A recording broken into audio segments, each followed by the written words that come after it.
Well, guys, we have some interesting stuff coming out of Washington on the eve of the vote for the big, beautiful bill that's bouncing around in Congress right now that directly affects you, motorcycle riders. Let's jump right in.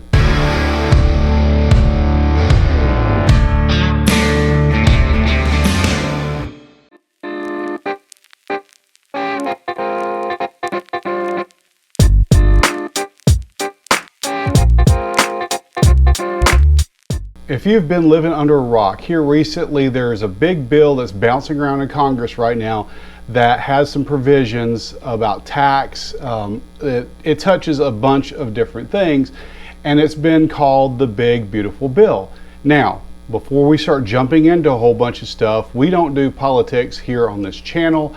Mainly, the whole reason why I'm even bringing this up is there is a direct tie to motorcycle riders. So the whole reason why we don't get into politics on this channel is your motorcycle doesn't care about your politics. We don't discuss that here. But one of the provisions in the Big Beautiful Bill are some forms of tax relief that's going to purchase certain American products. One of the provisions in the Big Beautiful Bill allows you to deduct the interest on your car note on any recently purchased U.S. manufactured, U.S. assembled vehicle. And that mainly applies to automobiles such as cars and trucks and things of that nature.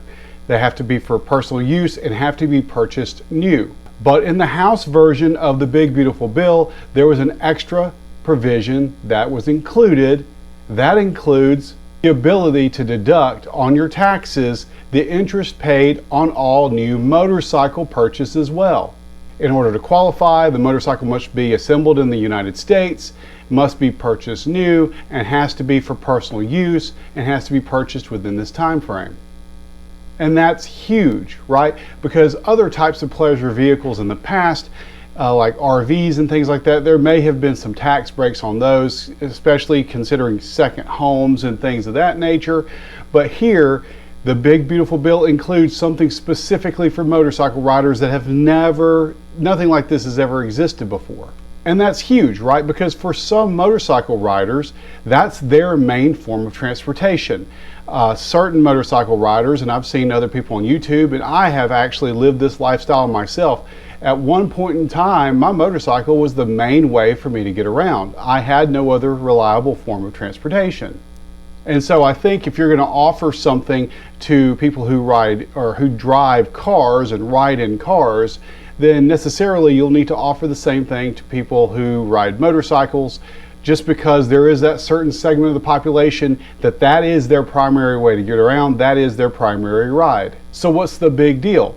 Well, that version that included the motorcycles has passed the House. If you go back to your Schoolhouse Rock days and channel your inner Bill, I'm a Bill, I'm a Bill, you'll remember that legislation may start off in either chamber but has to go to the other chamber and go through the process in the other chamber. So this version of the bill has passed the House. Now it needs to go to the Senate for debate and passage. So that's where the controversy comes in, is because the Senate is considering removing the portion that applies to motorcycles, but leaving the portion in that has to apply to automobiles. And that, quite frankly, sucks. But the National Powersports Dealer Association, as well as Harley-Davidson Motor Company, have teamed up together in order to go to Congress and present the position of motorcycle riders. They've engaged their lobbying efforts and are reaching out to members of Congress, trying to explain why that this makes sense to include motorcycles and not exclude them as opposed to automobiles, and trying to, I guess, explain to Congress how important it is to include this for motorcycles. Now, what's really interesting in this is that the National Powersports Dealer Association, as you can imagine, I know that there's a lot of people out there who find it really hard to be sympathetic for dealerships. They want nothing to do with the dealership. They won't buy motorcycles from dealerships, nor will they do maintenance at dealerships. They feel that strongly about it.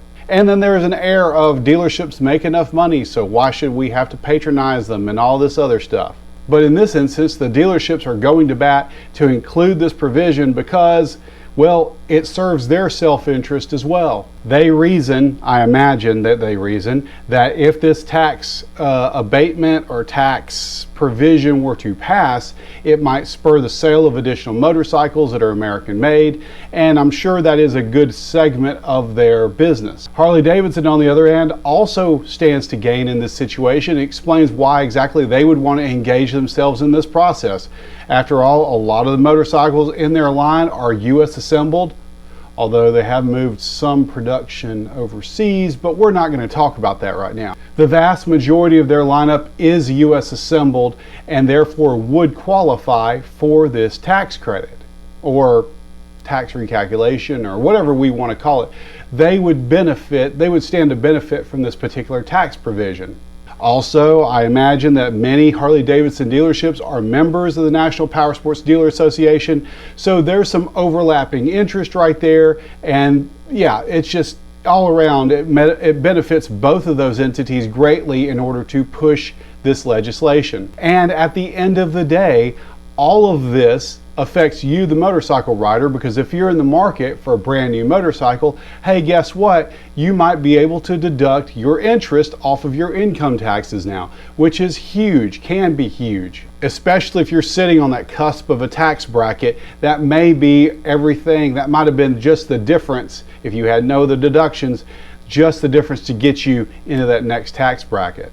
Both NPDA and Harley-Davidson put out statements about this particular legislation and their efforts in order to do that last-minute lobbying over there on Capitol Hill on behalf of motorcycle riders. Harley-Davidson Government Affairs Manager Guido Zucconi stated that, as you know, the tax bill currently going through Congress has a provision that would allow consumers to deduct the interest payment on new U.S.-made motorcycles. This passed the House, but now the Senate is considering removing motorcycles and allowing the deduction only for automobiles. In a request to NPDA, Harley-Davidson through Zucconi stated that an official letter of support from NPDA would show the Senate that this deduction would not only help manufacturers, but dealers and other community-based businesses. NPDA Board Chairman Rob Key also had to say, I immediately held round-robin conversations that morning with the executive committee of the NPDA and sent word to the entire board. We collectively decided that supporting the bill and joining our message with the Harley-Davidson Motor Company was a solid move for the industry. Within an hour, NPDA Secretary-Treasurer Kim Harrison had drafted a letter on behalf of NPDA for Senators Ernst, Thurn, Crapo, and Congressman Walbur, all critical voices in this legislation and motorcycle-related issues at the federal level. NPDA board member and chairman of the Harley-Davidson Council, George Gatto, also had to say, we are working on many initiatives, including sustainable profitability for our NPDA dealer members. This was a great opportunity for NPDA and Harley-Davidson to work together for a common cause. We are better together. So at the end of the day, there are two huge forces going to bat for motorcycle riders. Even though it serves their best self-interest, at the end of the day, you, the motorcycle rider, are the ones that are going to benefit from this, especially if you're in the market for a new motorcycle, especially if that particular motorcycle is assembled in the United States. I, for one, since I'm in the market for a new motorcycle, I'm watching this legislation very closely. I am very interested in whether this passes or not, because at the end of the day, this may affect my decision on what to purchase. I am looking at U.S. manufactured motorcycles, and I am looking at motorcycles which are manufactured overseas. So if this were to pass, I might look a little bit more closely at these U.S. manufactured motorcycles. And the whole reason why this bill is being pushed in the first place, or why this particular provision is in the bill, is obvious. It has the potential to increase the number of jobs that are available for companies that manufacture motorcycles in the United States as well as automobiles, since we're talking about the automotive side, but definitely helps to bolster those U.S. manufacturers or those manufacturers that choose to locate their manufacturing in the United States. If this were to pass also, it would be interesting to see what other manufacturers do. Like we talked about in one of the other videos that I've done, would this be enough to spur some of the Japanese motorcycle companies to move their production over to the United States, to bring those production lines over here and to sell those motorcycles with a tax credit to benefit themselves as well as drive up sales numbers, especially in what many consider to be a soft market. Anyhow, I'd love to hear from you guys. Are you in the market for a new motorcycle? What models are you looking at? Would this particular tax bill help you? Would this sway your decision either way to purchase a U.S. manufactured motorcycle, U.S. assembled motorcycle? Does it even matter to you? Are you looking for a new motorcycle? Because that's what this would apply to. Leave a comment below. Would love to hear from you. And as always, I'll catch you guys on the next video.